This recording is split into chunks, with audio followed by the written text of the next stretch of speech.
ఎలా ప్రవర్తిస్తే మాత్రం చెడిపోయేదేముంది అని అనేవారు. మూర్ఖులు ధర్మాచరణను తదించిన వారే సహవాసాన్ని విడిచిపెట్టాలి. అలాంటి వారిని భయంకరులుగా తలచి వారు ఎదురు పడితే పక్కకు తొలగిపోవాలి. వారి నీడలోనైనా ఉండకూడదు. కష్టాలను సహించాలి. ఆచారహీనులు, శీలభ్రష్టులు, బుద్ధిహీనుడు, మంచి చెడు తారతమ్యం తెలియని వారు తన మనోభిష్టాలను ఎలా పొందుతారు? ఏ రుణానుబంధం లేకుండా ఎవరూ మన వద్దకు రారు. శ్వానసూకరులైన దోమలైనా అంతే. కనుక చీచీ పొమ్మని ఎవరినీ తరిమివేయకండి. ఇకపై ప్రేమతో భక్తిభావంతో నా సేవ చేస్తే దేవాది దేవునికి కరుణ కలిగి అక్షయమైన నిధి ప్రాప్తిస్తుంది. మరి ఈ పూజ ఎట్లా చేయాలి? నేనెవరినో నిశ్చయంగా ఎలా తెలుసుకోవాలి? సాయి యొక్క శరీరం నశించిపోయేది. అవినాశి అయిన బ్రహ్మ పూజింపదగినవారు.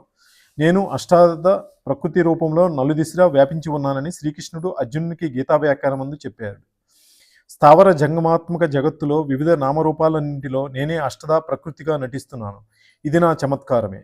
ఓం ప్రణవం నా వాచకం, దాని వాచ్యం నేనే. విశ్వంలో అనేక వస్తువులలో నేనే నిండి ఉన్నాను. ఆత్మ భిన్న వస్తువు కాదు. దశ దిశలలోనూ అన్ని ప్రదేశాలలోనూ నేనే నిండి ఉన్నాను. ఇక దేనిని కోరటం? ఇలా అంతటా నేనే సంపూర్ణమై ఉన్నానన్న భావంతో నేను నాది అన్న భేదభావం తొలగిపోగా అప్పుడింక కోరేది ఏమీ ఉంటుంది? కోరిక బుద్ధిలో జనిస్తుంది. దీనికి ఆత్మతో సంబంధం లేదు అని చెప్పారు సాయి మహారాజు. మూర్తిభవించిన మన ఆత్మయే అక్కడ కోరిక ఎలా స్ఫురించగలదు? కోరికలు అనేక రకాలు. నేను ఎవరు అని నిశ్చయంగా తెలుసుకోగానే సూర్యుని కిరణాలకు కరిగిపోయే మంచులా అవి కరిగిపోతాయి. నేను, మనసు, బుద్ధి, ఇంద్రియ